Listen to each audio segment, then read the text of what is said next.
بلغ العلا بکمالہ کشف الدجا بجمالہ۔ اب یہ خلیفہ راشد کیا ہوتا ہے؟ اس لیے کہ اس پہ ایک بڑا اہم لوگوں نے نقطہ اٹھایا ہے۔ عام طور پر ہم تو چار جو خلفاء گزرے ہیں نبی اکرم صلی اللہ علیہ وسلم کے، انہی کو خلفاء راشدین کہتے ہیں، لیکن یہ کہ یہاں پہ تو ایک عموم ہے جو بات کی گئی ہے، فعلیکم بسنتی، میری سنت، والخلفاء الراشدین المہدیین۔ تو اس سے مراد کیا ہے؟ خلیفہ راشد کون ہے؟ محمد الرسول اللہ صلی اللہ علیہ وسلم کی جو سنت ہے، جیسے کہ سامنے آیا سمع و طاعت ہے، اور سمع و طاعت انسان کو تین شعبوں میں چاہیے۔ ایک تو سمع و طاعت سے ایک سیاسی نظام قائم ہوتا ہے، ایک سمع و طاعت کی ضرورت ہے ہمیں علم دین میں۔ جس شخص کے پاس علم ہے کامل، وہ آپ کو کوئی مسئلہ درپیش ہے، کوئی نئی صورت پیش آ گئی ہے، کوئی اجتہاد کرنے کی ضرورت ہے، تو جو صاحب علم ہوگا اس کی اطاعت کریں گے نا۔ علم دین میں صاحب علم کی اطاعت کی جائے گی۔ اور ایک اطاعت کی ضرورت ہے آپ کو اپنی روحانیت کی خاطر، کہ وہ جو ابھی فتنے کا ذکر آیا نا، اب یہ معلوم ہوا کہ یہ زندگی کا بڑا اہم گوشہ ہے۔ میں ایک کاروبار کرنے چلا ہوں، کل یہ میرے لیے فتنہ نہ بن جائے۔ میں شادی کرنے چلا ہوں، اب ایک ایسے گھرانے میں کرنے جا رہا ہوں کہ جو دنیا دار ہیں، تو کل کا خطرہ ہے یا نہیں؟ اب وہاں میں نے بچ کے رہنا نا، فَاحْذَرُوهُمْ، چوکنا رہنا ہے۔ اب وہاں پہ جو مجھے روحانی معاملات میں ہوشیار، تقویٰ کے معاملات میں جو مجھے ایک رہنمائی چاہیے ہوگی، گائیڈنس چاہیے ہوگی، تو اس کے لیے بھی مجھے کوئی رہنما درکار ہے یا نہیں درکار ہے؟ وہاں ایک سمع و طاعت اس کی ہوگی۔ یہ تین شعبے ہیں، اور محمد رسول اللہ صلی اللہ علیہ وسلم کی اصل سنت کیا ہے؟ یہ تینوں شعبے ایک ہی شخصیت کے اندر جمع ہیں۔ اب کسی صحابی کو اگر کوئی مسئلہ اس طرح کا پیش آتا ہے، روحانی مسئلہ اسے پیش آتا ہے تقویٰ کا، یا اسے کوئی علمی مسئلہ پیش آتا ہے، یا اسے اپنا کوئی انتظامی مسئلہ پیش آتا ہے، وہ کس کی طرف رجوع کرے گا حضور صلی اللہ علیہ وسلم کے دور میں؟ محمد رسول اللہ کی طرف۔ اور آپ کے وصال کے بعد ان تینوں شعبوں میں یہ جو چار شخصیات ہیں، انہی کی طرف رجوع کیا جاتا تھا۔ یعنی حضرت ابو بکر صدیق رضی اللہ تعالیٰ عنہ اپنے وقت میں اس معاشرے کے سب سے بڑے عالم دین بھی ہیں، سربراہ مملکت تو ہیں ہی، وہ تو سب مانیں گے، کافر بھی مانیں گے۔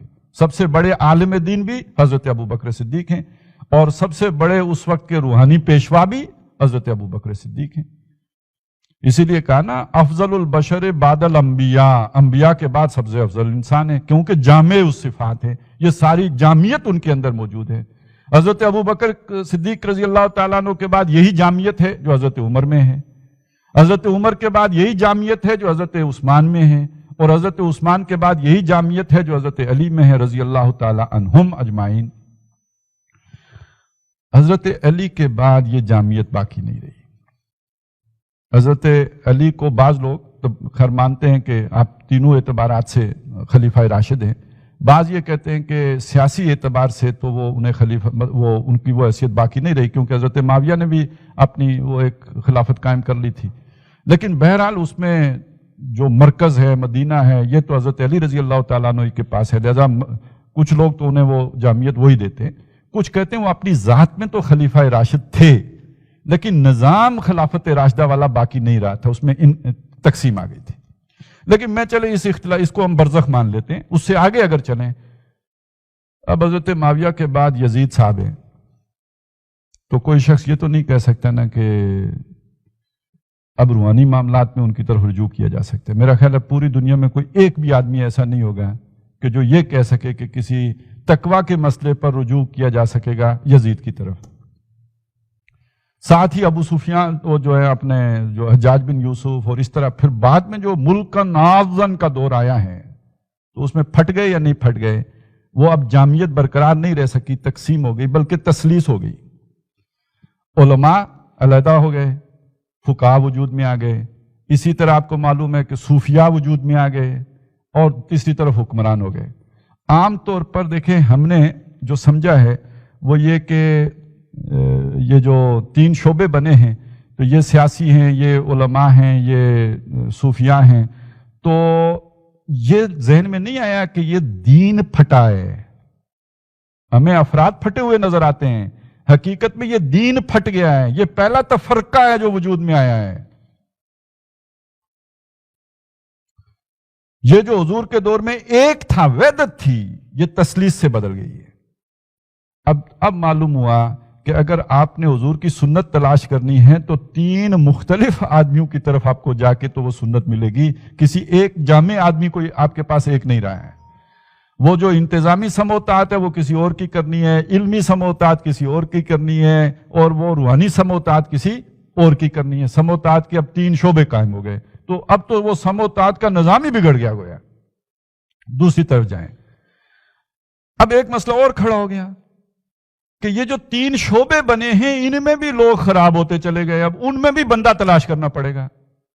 اب ہر عالم جو ہے، آج کے دور میں ہم آ جائیں تو آپ ہر عالم کو متقی پرہیزگار، تو تقویٰ تو سب کے ساتھ چاہیے نا، حکمران کے ساتھ بھی تقویٰ چاہیے، فاتقوا اللہ ما استطعتم۔ اگر وہ ہوگا تو حکمران سیاسی طور پر کم از کم ایک اچھا حکمران کہلانے کے قابل ہوگا۔ اگر اس عالم دین کے ساتھ تقویٰ ہوگا تو ایک اچھا عالم دین ہوگا، اور ایک جو روحانی بزرگ بنا ہوا ہے جس کو نیلی پیلی روشنیاں نظر آتی ہیں اس کے ساتھ بھی تقویٰ ہوگا تو وہ ایک اچھا ایک روحانی پیشوا ہوگا۔ جہاں تقویٰ نکل گیا وہاں پہ برائی آ جائے گی۔ وہ کون سی برائی آ جائے گی؟ دنیا کی محبت کی برائی آ جائے گی۔ وہ جو پیچھے منع کیا تھا، ان من ازواجکم و اولادکم عدو لکم، اور پھر وہ وہاں رکے گی نہیں، کوٹھیاں بنانا۔ پھر کوٹھی کہاں پہ؟ صرف یہ نہیں کہ آپ نے کوئی کسی پنجاب کے شہر جنگ وغیرہ میں کوٹھی بنا لی، پھر تو جا کے انگلینڈ بھی بنانی پڑے گی، سوئٹزرلینڈ بھی جانا ہے، کوئی ایک جگہ پھر تھوڑی رکے گا۔ وہ تو پھر اللہ کے نبی نے فرمایا کہ سونے کی بھری وادی ہو ایک تو دوسرے کی خواہش پیدا ہو جائے گی، وہ تو پھر تھمتا نہیں ہے۔ الہاکم التکاثر حتی زرتم المقابر، تو وہ جو گھن جس سے روحانی پیشوا نے سب کو بچانا تھا جس بیماری سے، وہ خود اسے لگ گئی۔ خود سرجن صاحب ہی جو ہے نا وہ HIV کے مریض ہو گئے، تو اب وہ کسی اور کا کیا اصلاح کریں گے؟ تو یہ جو ہے اب وہ بیمار ہو گیا تو وہ خرابی پیدا کرے گا، وہ تو اب نفس پرستی کی تعلیم دے گا، نہ کہ نفس سے بچنے کی، شرارتوں سے بچنے کی۔ اسی طرح عالم دین اگر گمراہ ہو گیا، اس کو وہ بیماری لگ گئی، تقویٰ سے ہٹ گیا، تو ہٹا تو کدھر جائے گا؟ مال و دولت دنیا میں غرق ہوگا، اور وہ جب اس میں غرق ہو گیا تو اب کیا کرے گا؟ وہ ہفتے کے دن مچھلیاں پکڑے گا۔ اب یہ جو ملیں گے اس کو اپنا اکبر، ابو الفضل اور فیضی، تو پرابلم کیا ہے؟ پرابلم وہ ہے کہ تقویٰ کی جگہ پہ اب دنیا کی محبت آ گئی ہے۔ اور اب جو بنانے جا رہے ہیں یہ ایک نیا پاکستان، تو اس کے اندر جو وحدت ادیان کا فلسفہ آئے گا تو اس کے لیے بھی تو بڑے بڑے دانشور چاہیے ہوں گے۔ ٹھیک ہے پاکستان میں نہیں رہ سکیں گے، رہ جا کے کینیڈا لیں گے، اس سے کوئی فرق نہیں پڑے گا، لیکن یہ کہ بھاشن تو وہاں سے دیتے رہیں گے نا۔ دنیا اب تو گلوبل ولیج ہے، توحید کے بھاشن آتے رہیں گے وہاں سے، اور مسلسل آتے رہیں گے۔ اسی طرح اگر حکمران کرپٹ ہو جائیں، کرپشن کدھر سے آئے گی؟ تقویٰ نکلے گا، اس کی جگہ سے پر دنیا کی محبت آئے گی تو پاناما بنے گا نا۔ تو اب آپ کو تلاش کرنا پڑے گا خوردبین لگا کے، اگر اطاعت کرنی ہے، سموطاعت کرنی ہے، کہ کون سے پیر صاحب ہیں، کہاں جا کے تلاش کروں، اور کون سے عالم ہیں کہ جس سے مسئلہ پوچھوں، اور کون سا حکمران ہے دنیا کے کس خطے میں جس کے ملک میں جا کے رہوں، اور ڈھونڈ اب اسے چراغ رخ زیبا لے کر ملے گا کوئی بھی نہیں۔ عالم تو شاید پھر کوئی مل جائے، تو باقی تو سب ڈکوسلا ہی ہے۔ اچھا اب میں یہ کہہ رہا تھا کہ اصل میں ہوا کیا، ہمارے ہاں بدنام زیادہ تر علماء ہوئے، علماء سو، علماء سو، علماء سو، علماء سو۔ یہ کسی نے سوچا ہی نہیں یار کہ وہ پیر بھی سو ہوتے ہیں۔ گھر پیر کا بجلی کے چراغوں سے ہے روشن، ہم کو تو میسر نہیں مٹی کا دیا بھی، گھر پیر کا بجلی کے چراغوں سے ہے روشن۔ شہری ہو دیہاتی ہو مسلمان ہے سادہ، ماند بتاں پوجتے ہیں کعبے کے برہمن۔ نذرانہ نہیں یہ سود ہے پیران حرم کا، ہر خرقہ سالوس کے اندر ہے مہاجن۔ ان مہاجنوں کو کسی نے نہیں پہچانا، وہ ہیر پھیر ان کے پیچھے ہی جا کے لوگ پھر جو ہے امن تلاش کرتے ہیں، سکون تلاش کرتے ہیں، کہتے ہیں جی صوفی بزرگ ہیں، وہ داڑھی منڈے بھی صوفی بزرگ ہیں، گولڈ لفٹ سے جو ہے نا استفادہ کرنے والے بھی صوفی بزرگ ہیں، شراب خور بھی صوفی بزرگ ہیں، بھنگ پینے والے بھی صوفی بزرگ ہیں۔ اس طرح کے بزرگ بھی پیدا ہو گئے اور لوگ جا کے ان سے جو ہے استفادہ کرنا شروع ہو گئے، اور اس کے اوپر حکمران بدماش ان کی کبھی کسی نے فکر ہی نہیں کی. تو علماء ہی سو نہیں ہوتے، حکمران بھی سو ہوتے ہیں، اور حکمران سو ہوتے ہیں وہ بہت بڑے بدبخت سو ہوتے ہیں، وہ ساری معاشرہ کرپٹ کر دیتے ہیں، اور اسی طرح صوفیاء بھی سو ہوتے ہیں. اچھا، عام طور پہ علماء سو کا چرچا ہوتا ہے، ان باقی جو سو ہیں ان کا چرچا نہیں ہوتا ہے. لیکن یہ کہ عبداللہ ابن مبارک رحمۃ اللہ علیہ، انہوں نے جب امت کی بیماری کی تشخیص کی تو سب سے پہلے یہی بات، ان تینوں کو اکٹھا لے کے آئے. اور کیا ان کا جو ہے نا، ظاہر ہے وہ خیر القرون کی شخصیت ہیں تو ان کو تو دین کا تصور واضح ہے ان کے اوپر. وہ فرما رہے ہیں کہ وما افسد الدین، دین کو فساد میں مبتلا نہیں کیا، بگاڑ نہیں پیدا کیا، فتنے میں نہیں ڈالا، فساد آلود نہیں کیا، الا الملوک، مگر بادشاہوں نے، واخبارها سوء، اور علماء سو نے، ورہبانها، اور یہ پیروں فقیروں نے، تینوں نے مل کے دین کا بیڑا غرق کیا ہے. اور یہی بات پھر آپ کو علامہ اقبال کے ہاں ملے گی، باقی نہ رہی تیری وہ آئی نہ ضمیری، اے کشتہ سلطانی و ملائی و پیری. پھر وہی تینوں طبقات لے کے آئے، اور آج بھی یہی تینوں آپ کو پیوست ملیں گے. وہ امریکہ کو جو صوفی اسلام پسند ہے، وہ کون سا صوفی اسلام پسند ہے؟ یہی والا پسند ہے نا. وہ جب انہوں نے وہ شروع میں جب وہ آیا تھا نا یہ کیری لوگر بل، اور اس میں انہوں نے وہ کوئی 1,500 ارب روپے کی امداد پاکستان کے لیے مختص کی تھی اور کہا تھا ڈائریکٹ دیں گے. اس میں ایک صوفی کونسل بنی تھی. اس صوفی کونسل کے جو چیئرمین بنے تھے، جو قطب الاقطاب صاحب، وہ چودھری شجاعت صاحب تھے. اسی سے آپ اندازہ لگا لیجئے کہ کس قسم کا صوفی اسلام جو ہے وہ انہیں اچھا لگتا ہے.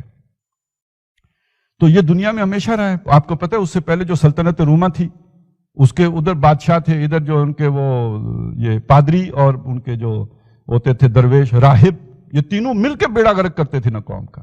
تو باقی نہ رہی تیری وہ آئی نہ ضمیری، اے کشتہ سلطانی و ملائی و پیری. اب یہ جو حدیث ہے یہ کہہ رہی ہے میرے بعد آپ کو بکثرت اختلاف نظر آئے گا. میں نے آپ کو اختلاف بتا دیا نا. اب اس اختلاف میں آپ اب کدھر سے روشنی تلاش کریں گے کہ کہاں پر وہ خیر ہے؟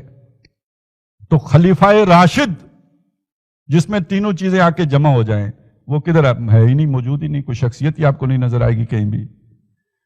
یہ ہے کہ جو امت میں بگاڑ کا اصل سبب بنا، اور جس کے نتیجے میں وہ شیرازہ ہی بکھر گیا، دین فساد آلود ہو گیا. اور یہ وہ سنت ہے.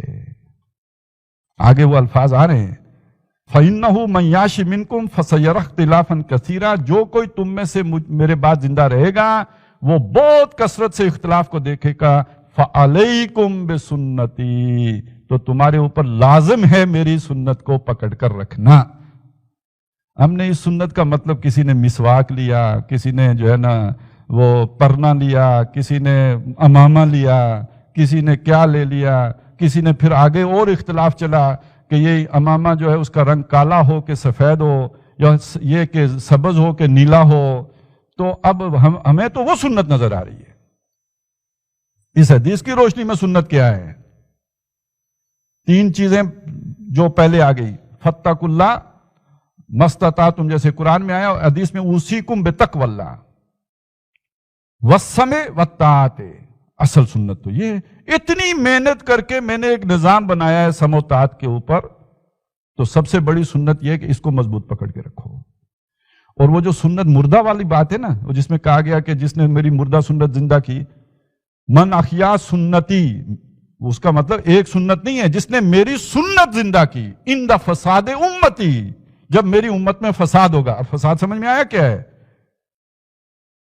اس وقت اس سنت کو زندہ کرنے کا مطلب کیا ہے؟ اس نظام حیات کو دوبارہ قائم کرنا جو محمد رسول اللہ چھوڑ کر گئے ہیں، یہ سنت ہے. اور اب اس سنت کو زندہ کرنے کا ثواب اگر 100 شہیدوں کے برابر ہو تو سمجھ میں آتا ہے یا نہیں آتا ہے؟ باقی کوئی سنت مردہ ہے بھی نہیں. کوئی یہ سمجھے کہ حضور کی کوئی اور سنت مردہ ہوگی، یہ غلط سمجھ رہا ہے. نہ داڑھی کی سنت مردہ ہے، وہ پہلے سے بھی زیادہ زندہ ہے. نہ نماز پڑھنے کی سنت مردہ ہے، آج لوگ زیادہ نماز پڑھتے ہیں، اتنے حضور کے دور میں نہیں پڑھتے تھے. حج اس وقت کتنے لوگ کرتے تھے، آج تو لاکھوں لوگ حج کرتے ہیں. کوئی سنت مردہ نہیں ہے. جو سنت مردہ ہے یہ سمع و طاعت کی سنت ہے جو مردہ ہو گئی، اور یہ خلیفہ راشد کی سنت ہے جو مردہ ہو گئی ہے. اب کوئی سنت مردہ نہیں ہے. تو بہرحال اب وہ ایک نظام خلافت راشدہ لے کے قسم کی چیز لے کے آنی ہو. فرد کوئی نہیں ملے گا آپ کو جس کو آپ کہیں کہ اس میں آ کے تینوں چیزیں جمع ہو گئی ہیں.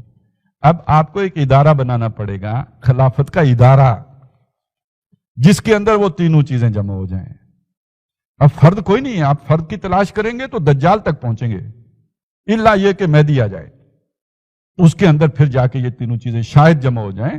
لیکن یہ کہ اس کے علاوہ تو کہیں یہ چیزیں آپ کو نہیں ملیں گی کہ جمع ہو سکیں کسی اور فرد میں. اور اگر کوئی دعوے دار ہو یا تو اسے خود کوئی دھوکہ اپنے بارے میں لگ گیا، ہو جاتے ہیں نا لوگوں کو خناس دماغ میں آ جاتا ہے، کوئی شیطان ان کے اوپر چڑھ جاتا ہے، وہ سمجھتے ہیں میں بڑا جو ہے نا وہ بلم بن بہورا ہو گیا ہوں.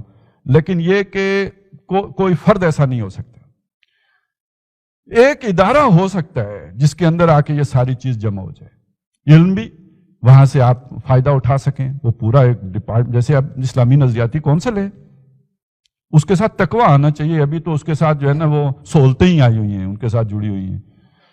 تو اسی طرح جو ہے آپ کوئی اور جو ایک علمی ادارہ ہے، اسی طرح آپ لوگوں کے اوپر مانیٹرنگ کے لیے، انہیں رہنمائی دینے کے لیے جو ہے وہ کوئی روحانی ادارہ بھی بنا سکتے ہیں.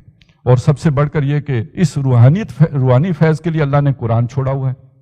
یہ ہر آدمی کی روحانی ضرورت پوری کرے گا.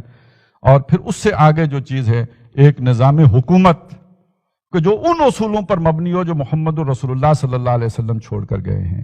یہ حضور کی سنت بنتی ہے. اور پھر اس سنت کے بارے میں فرمایا فَعَلَيْكُمْ بِسُنَّتِي وَسُنَّتِ الْخُلَفَاءِ الرَّاشِدِينَ الْمَهْدِيِّينَ عَضُّوا عَلَيْهَا بِالنَّوَاجِذِ. اس سنت کو دانتوں سے پکڑ کر رکھو.